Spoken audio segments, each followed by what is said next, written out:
Coming to you from a cozy little condo high atop Old Fourth Ward, Atlanta.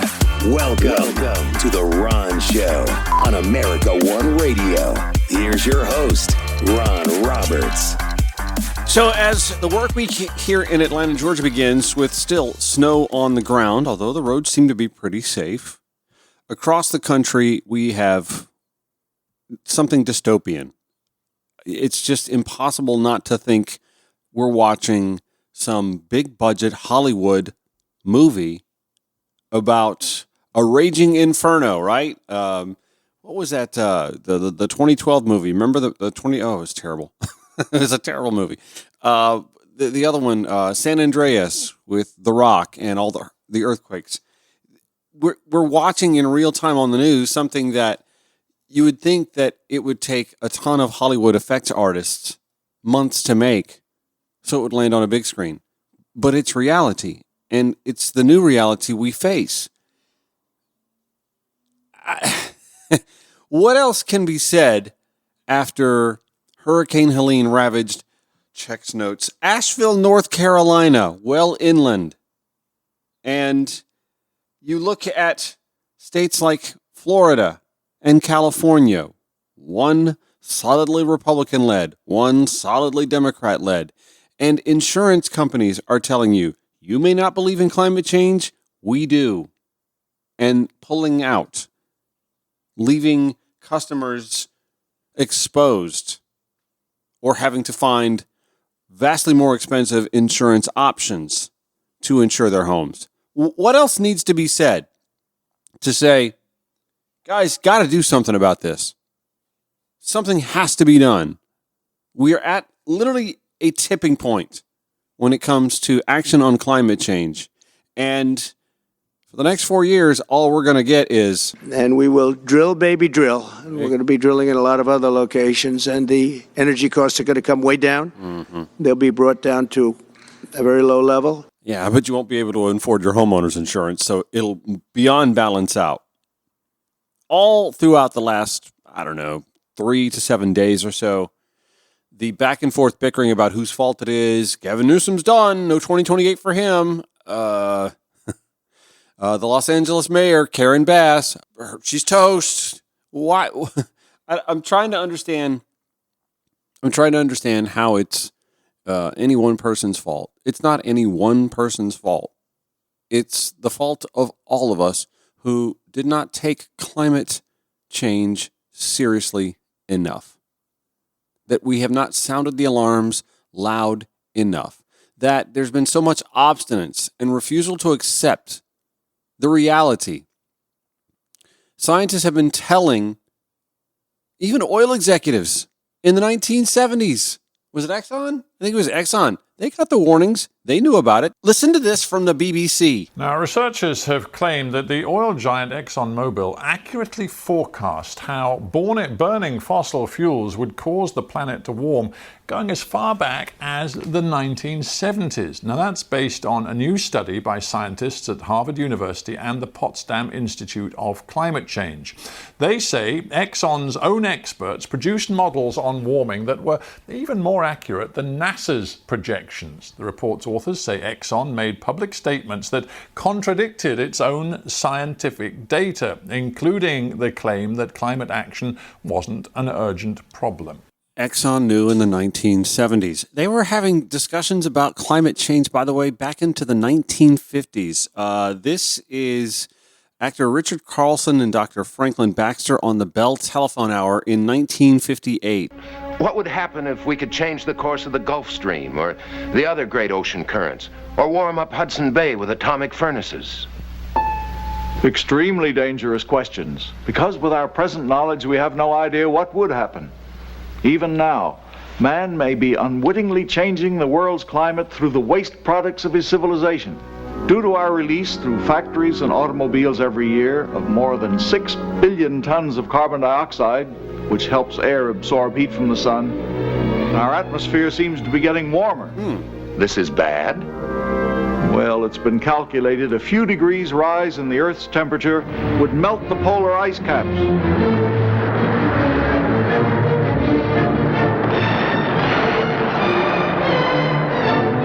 And if this happens, an inland sea would fill a good portion of the Mississippi Valley. Tourists in glass-bottomed boats would be viewing the drowned towers of Miami through 150 feet of tropical water. And folks are just acting like what we're seeing now, Hurricane Helene, wildfires in Southern California, it's just business as usual and something that politicians were slow to react to.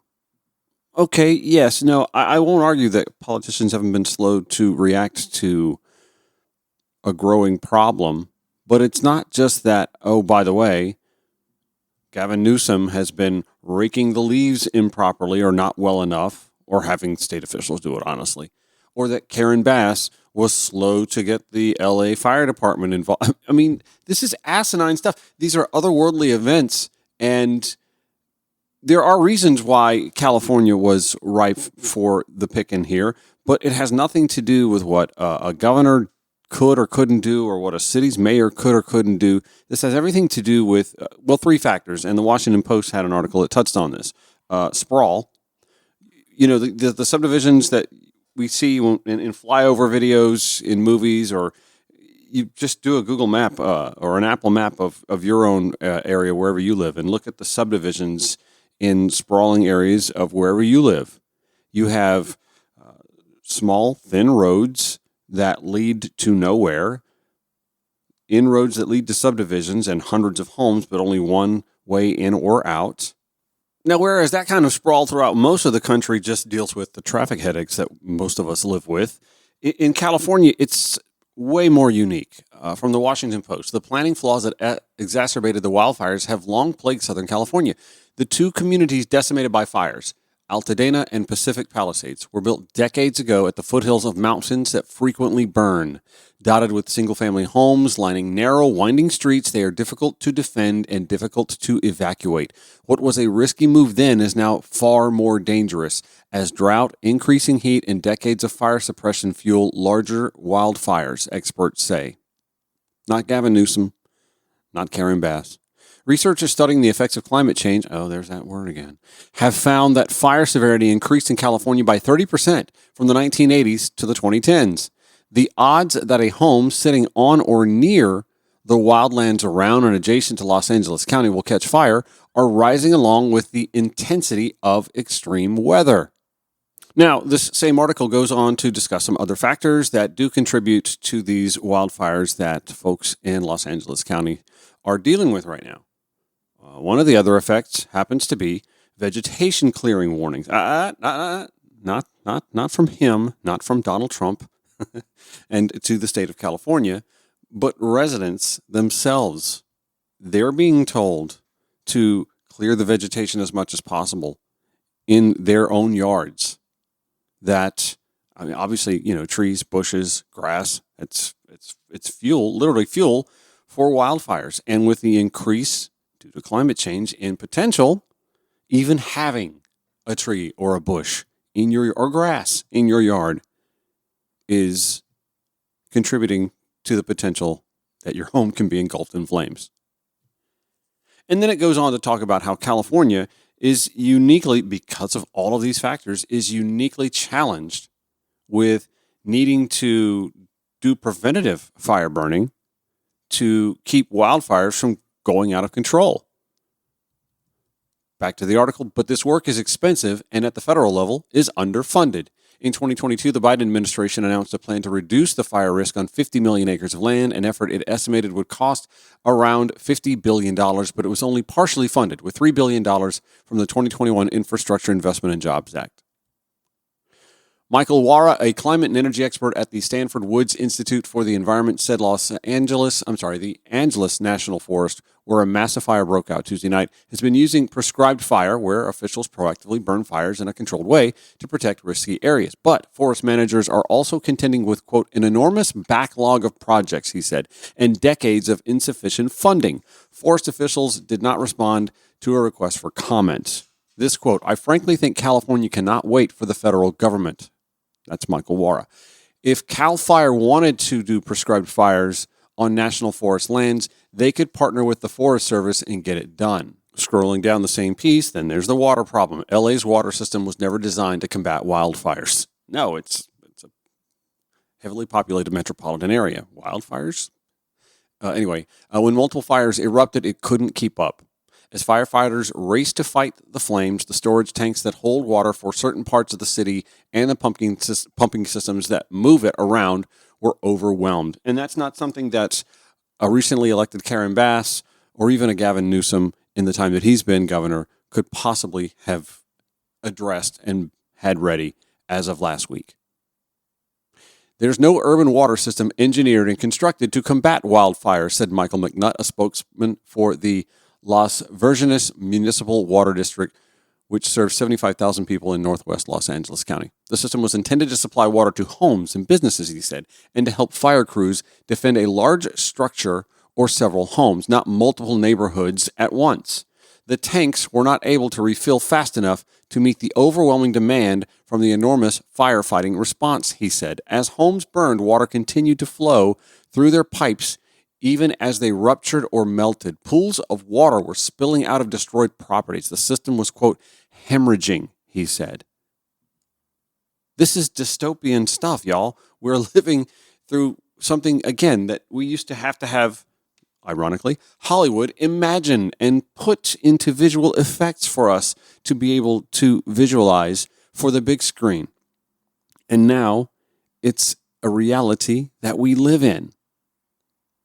But still, the blame game, the political blame game, it's repugnant, it's disgusting, and it's just another one of those situations where, as you scroll through social media and you see folks who are partisan one way, partisan the other, having that sort of blame game instead of pointing the finger at ourselves.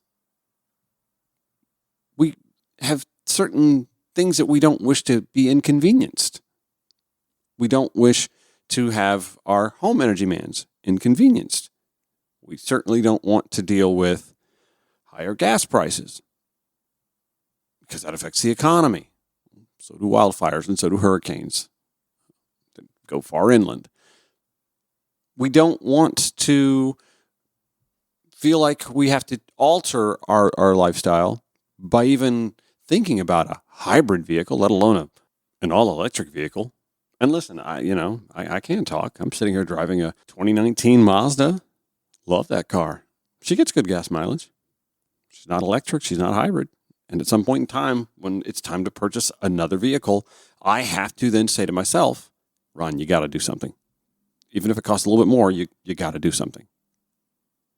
We make it impossible for homes to solarize and stay off the grid. You cannot, by law, have a fully solarized home and not be on the grid in most of the country. We make it nearly impossible for folks to develop or build and not be attached to that grid. Even if they can self-sustain, they're not allowed in most of the country.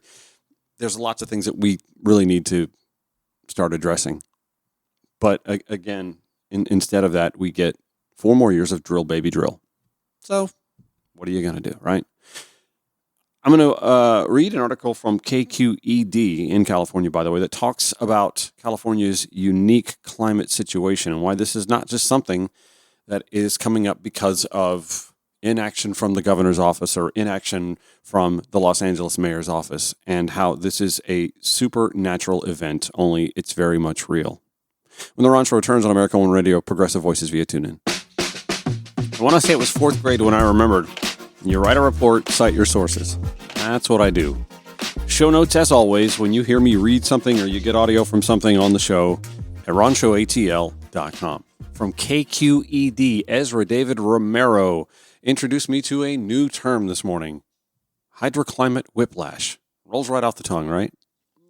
Californians, he writes, are all too familiar with flip-flopping weather extremes. The massive wildfires currently burning in Southern California followed 2 years of excessive rainfall. The hottest summer on record, major flooding that refilled a historic lake in the Central Valley, the most severe drought in recorded history, and so on, all in the last decade, he writes. New research cements the idea that California's weather whiplash is increasing as the atmosphere warms due to human-caused climate change. He's yet to bring up Gavin Newsom. Where's Karen Bass in this? I see the last decade as a preview of what we should expect to see more of. That's grim. According to Daniel Swain, a climate scientist with the University of California Agricultural and Natural Resources and UCLA. Except that, quote, the wettest wets and the driest dries we've seen recently are not the wettest wets and the driest dries we will see in the coming decades. Again, this guy's grim. Do not invite him to your party as a pickup.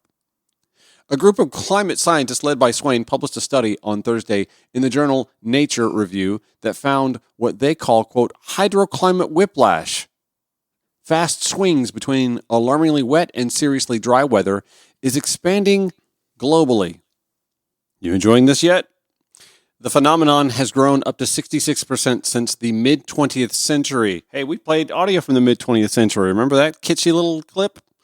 And the authors expect it to nearly double at 3 degrees Celsius of warming above pre-industrial levels. Average global temperatures could surpass a 1.5 degrees Celsius rise in the next 5 years.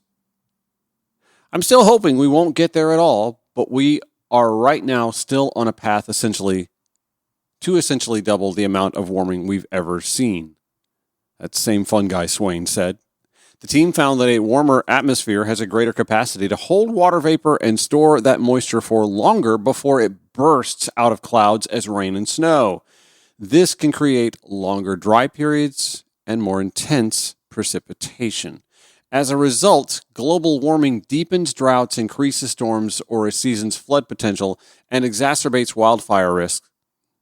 He's yet to bring up Gavin Newsom in this article, which is a big deal for California, which is already characterized by a boom and bust water cycle. The team describes this phenomenon as hydroclimate whiplash. It means that California's already volatile hydroclimate is likely to become even more so, which makes water management even more difficult, fun guy Swain said. The wildfire burning in South Carolina are a prime example of how the changing climate can exacerbate the impact of a swing between wet and dry conditions, according to study co-author and UC Merced climatologist John Abidzoglu. Wet conditions encourage the growth of grasses and shrubs, and if a dry period follows, wildfires can flourish. An errant spark and strong winds can light up a mountainside or neighborhood. By the way, I'll have to find it here. Believe I saw also in the Washington Post when I was scanning through some articles today that it appears the wildfires that they're dealing with now stemmed from a smaller wildfire that began New Year's Eve, and officials estimate that was sparked by New Year's Eve fireworks. Something as innocuous as New Year's Eve fireworks. And if California were to put down the hammer on banning that, well, that's just communist California. It's damned if you do, damned if you don't. Errant spark, strong winds can light up a mountainside or neighborhood. Warmed air can basically pull more water out of plants and the soil, and that's one ingredient that sets the stage for fire in our forests. John Abidzoglu said, we're essentially adding fuel to the fire.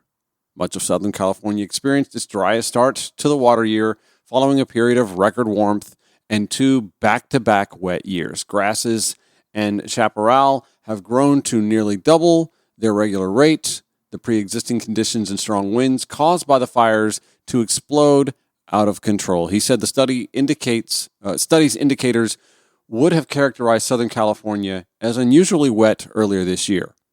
Now, like 9 months later, they're unusually dry, he said. They've got a pretty significant Santa Ana wind bearing down on them, and they've already had several significant fires this fall. Swain, fun guy Swain, notes that climate change has deepened fire seasons into the winter months in Southern California. This is problematic because natural offshore winds usually occur during this period. When strong winds overlap with dry vegetation, dangerous wildfire conditions can develop. I mean, this is like obvious stuff, right? Except it's not obvious in our discourse to have these conversations without having political finger pointing. The only political finger pointing that need be done, honestly, is any and all politician for the last 30, 40, 50 years. Well, if we had television on in 1958 telling us it was something we were headed towards, maybe we go back 60, 70 years and say to most of the dead politicians then, why didn't you do something about this? Well, the answer is pretty simple, honestly. The economy. Oh, there's also the deliciousness of seeing folks on social media point to diversity hires from the Los Angeles Fire Department. Well, that's why. That's totally why this is happening, right? Because they hired a black woman or hit a number, quota number, I guess, for black women or Hispanic women or women, period, to fight fires. Well, that's obviously what's causing. Do these folks listen to themselves? Anyway, back after this. The Ron Show, American One Radio, Progressive Voices via TuneIn. Broadcasting 5 days a week to make common sense common again. This is The Ron Show on America One Radio.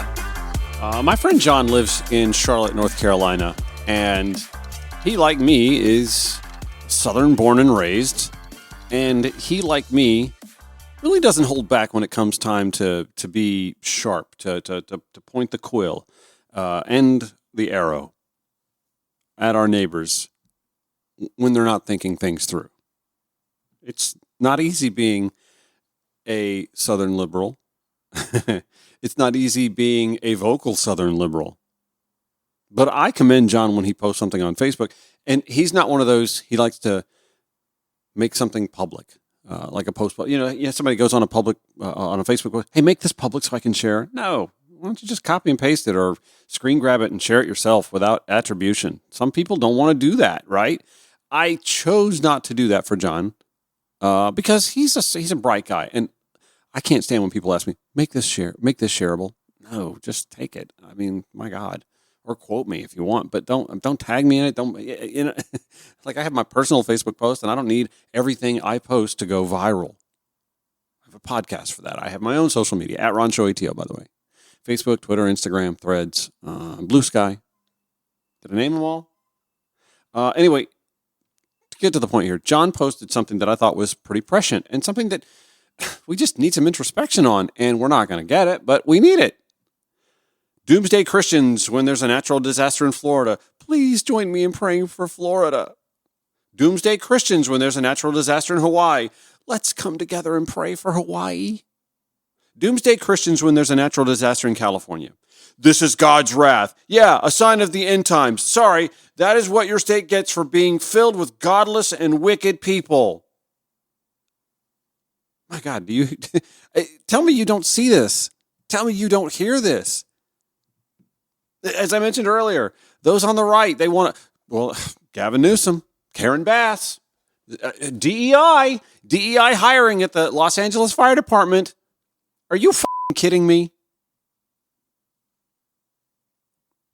This is pathetic, man. This is the sort of thing, I'm telling y'all, this is the sort of thing that a Vladimir Putin, a Viktor Orban, Xi in China, Kim Jong-un, North Korea, our enemies love this. This is more than they could ask for. No invading army could do to us what we're letting them do to us. And some of it through our own elected officials. That's right. I said it. You can't tell me that Marjorie Taylor Greene wouldn't share a cocktail with Vladimir Putin. I mean, maybe she wouldn't drink alcohol. Does she drink alcohol? I'm sure she does. You can't be that crazy and be sober all the time. I could be wrong. The political bickering back and forth, and I've seen a lot of we've still got people in Appalachia who are living in tents and still waiting for FEMA. And Southern Californians are being lavished with federal. Come on. Stop it. This is nuts. We're supposed to be rallying to each other's aid as global citizens, let alone American citizens. We can't even help each other as Americans without the bickering and the back and forth and the finger pointing. I think we've already established that this is not a local political problem, not even a state political problem, not even just an American environmental problem. It is a global problem. But we, as the leading economy globally, are slow to act. And even then, when we do decide we want to act, we have factions within our political subculture that go, well, India and China are kind of foot dragging a little bit. Well, actually, India, let me start with China. China's well aware of what's going on, and they're dealing with it themselves. The Yellow River floods frequently. Tens of thousands of people get wiped out. We never hear about it because China keeps their news as isolated within their bubble as possible. But they're starting actually doing better than us when it comes to green energy alternatives. It's something that I believe that if somehow in the next 2 to 4 years we can keep the Trump administration from undoing, can be a lasting legacy of the Biden administration. Green New Deal, Infrastructure Jobs Act, so much money going into green energy initiatives that cannot be undone, that cannot be unspent, and it's still not enough. And we're just going to have to accept that that's all we're going to get for the next 2 to 4 years.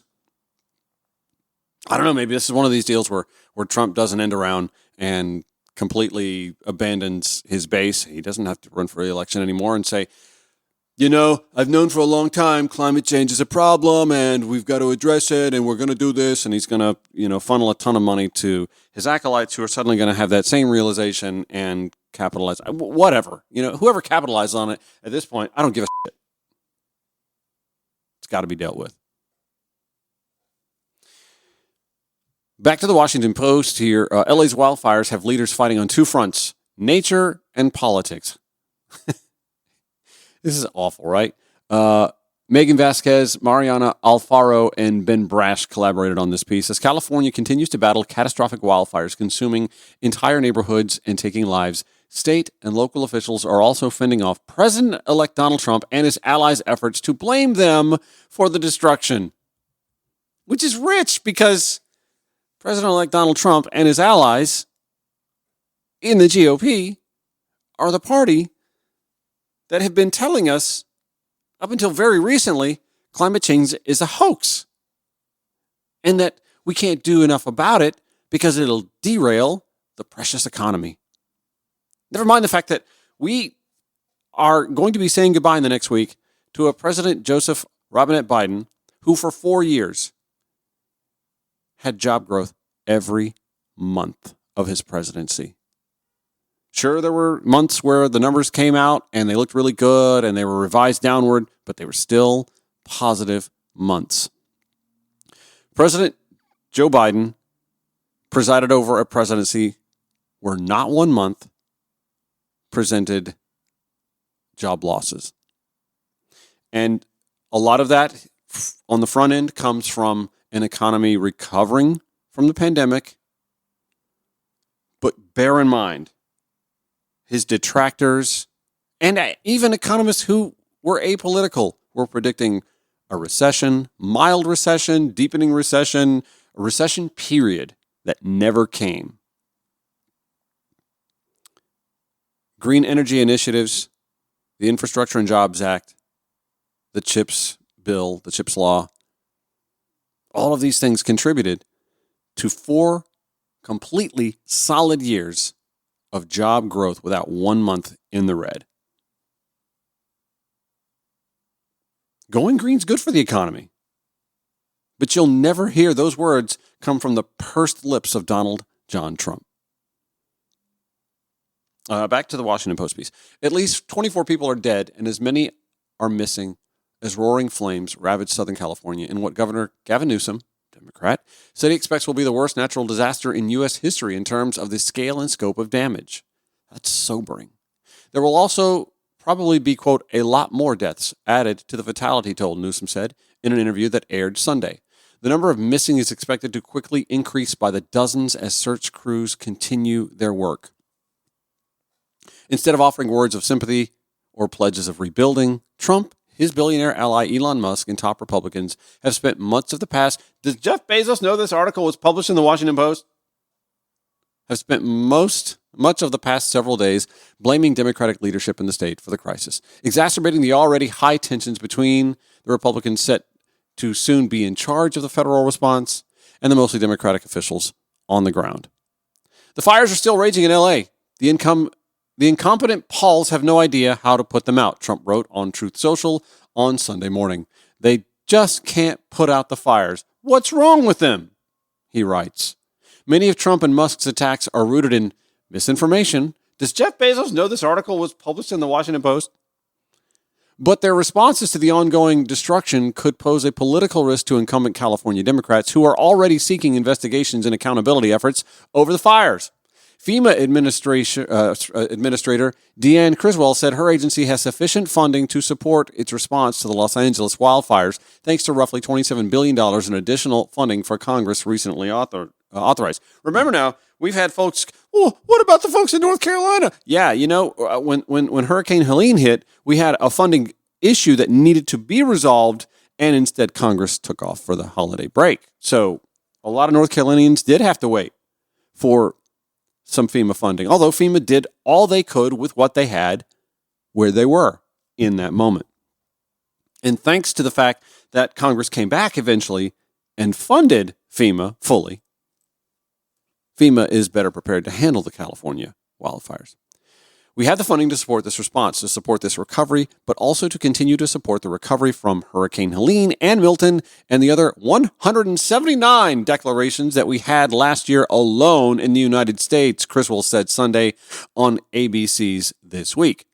The scope and true cost of the destruction are far from clear. Weather officials are predicting that Santa Ana winds, which can fan flames and carry dangerous embers, will ramp up early Monday and continue through Wednesday. Government officials' responses to natural disasters can bolster their reputations or damage them irrevocably, the article continues, which is sort of the point of the article, right?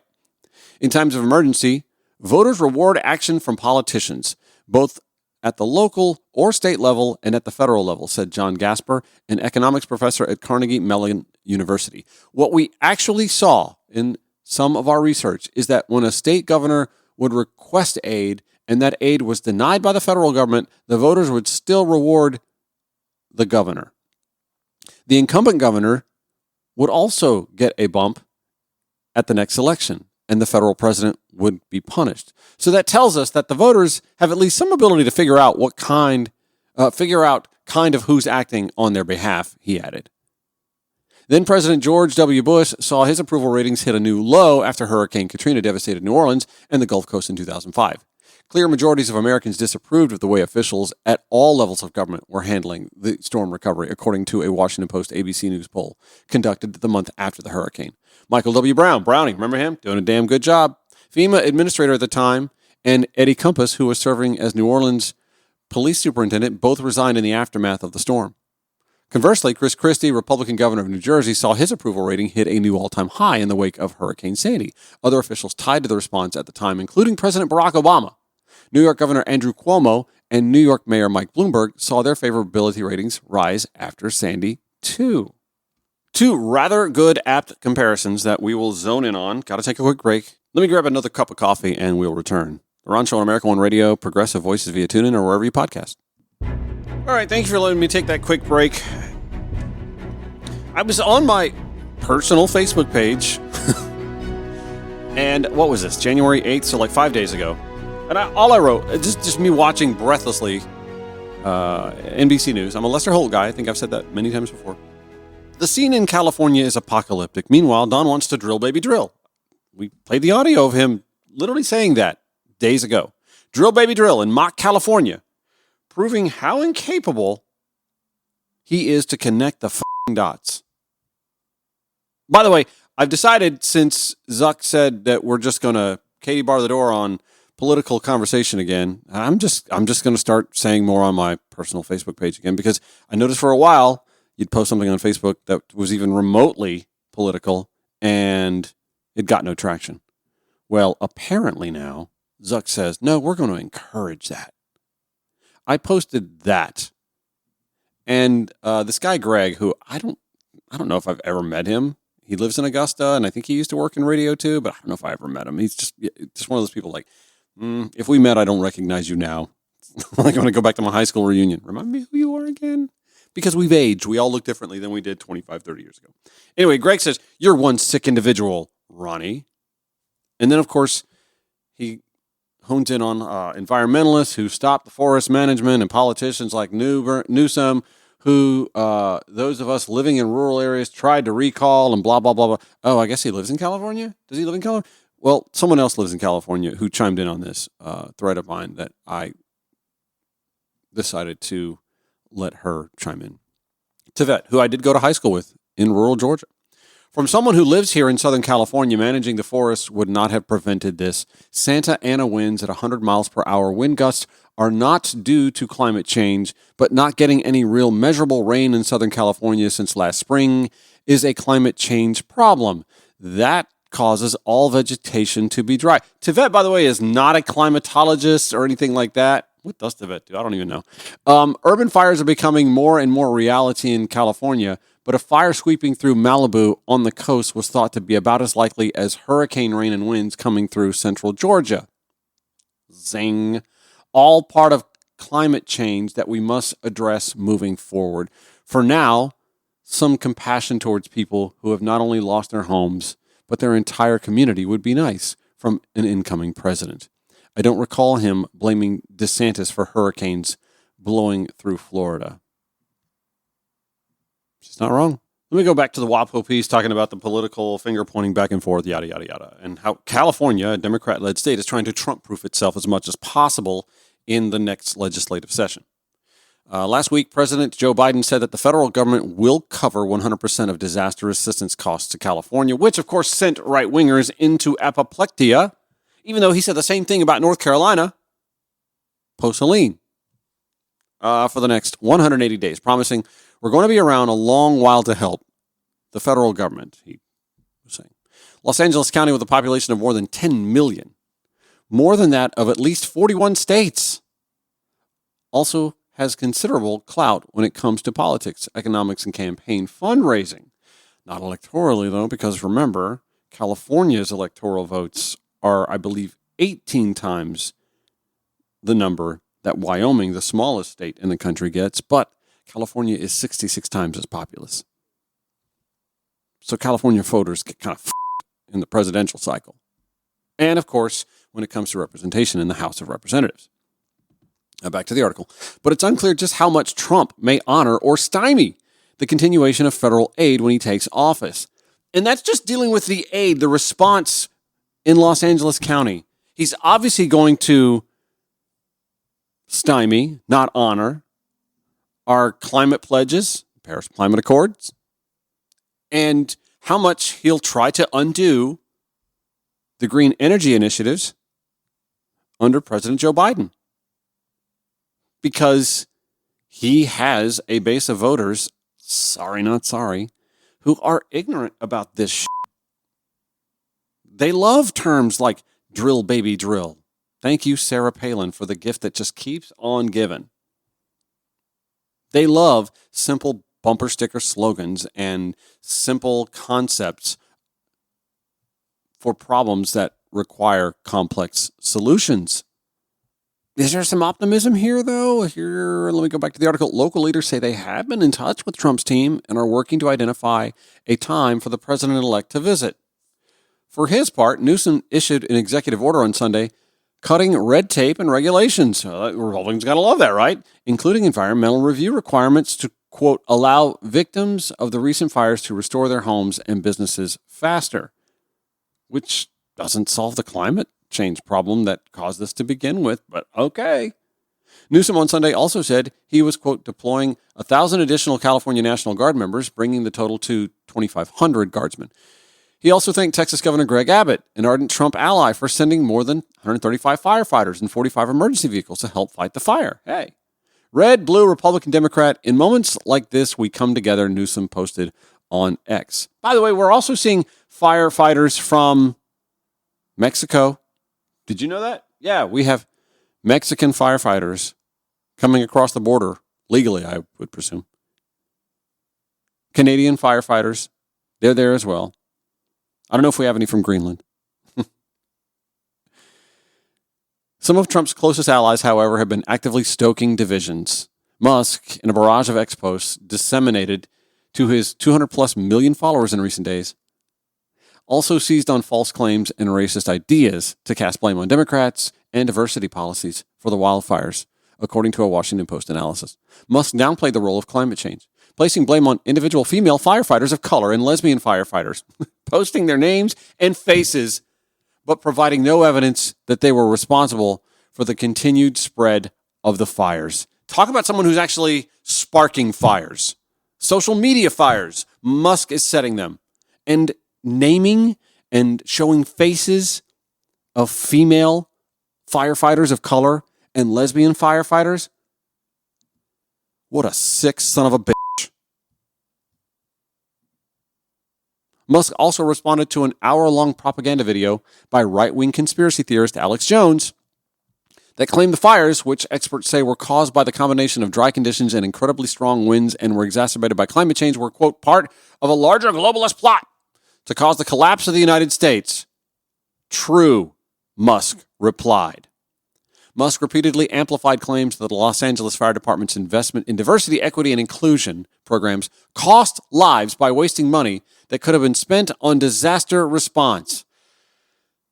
And Vice President-elect J.D. Vance, in an interview with Fox News Sunday, accused Biden of being asleep at the wheel for a number of different crises.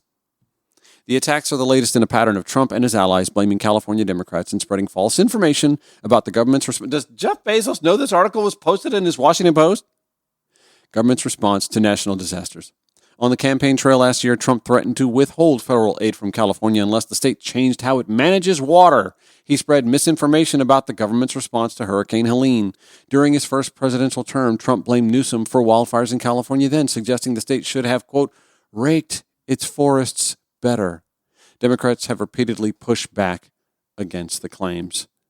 In a letter issued on Friday, Newsom invited Trump to, quote, meet with the Americans affected by these fires, see the devastation firsthand, and join me and others in thanking the heroic firefighters and first responders who are putting their lives on the line. Trying to be bipartisan, Gavin. God bless you. He also emphasized that, quote, we must not politicize human tragedy or spread disinformation from the sidelines. I call for him to come out, take a look for himself. We want to do it in the spirit of an open hand, not a closed fist, Newsom said of the invitation to Trump in an interview that aired Sunday on Meet the Press. When NBC News correspondent Jacob Soboroff asked Newsom if he had received a response from Trump, he answered, no. A spokesperson for Trump's transition team did not reply to a request for comment on Sunday afternoon. It's much easier just to run to the X platform and tweet some abject bullshit while Elon Musk, the first friend, first buddy, is on his own social media platform, instead blaming female firefighters of color and lesbian firefighters for a response not adequate enough for an otherworldly, supernatural, climate change-caused, ravaging wildfire in Southern California. We expect this to get better in the next 4 years? Not only are the climate scientists telling us this is our new normal, we can look at the political realities and say, not only is this our new normal, it's likely going to get worse, and solutions to stem that aren't coming in the next 4 years. I really hate to start a work week with such a dour episode, but I can't turn on the evening news. I can't turn on cable news. I can't turn on any news without this reality glowing like embers on my face from the TV screen. It's going to do it for today's Ron Show. Again, show notes, all of them. We'll have them at ronshowatl.com. If you only caught part of this, we replay 5 p.m. on America One Radio, 11 p.m. Progressive Voices via TuneIn, and then we podcast. Have a great day. See you tomorrow.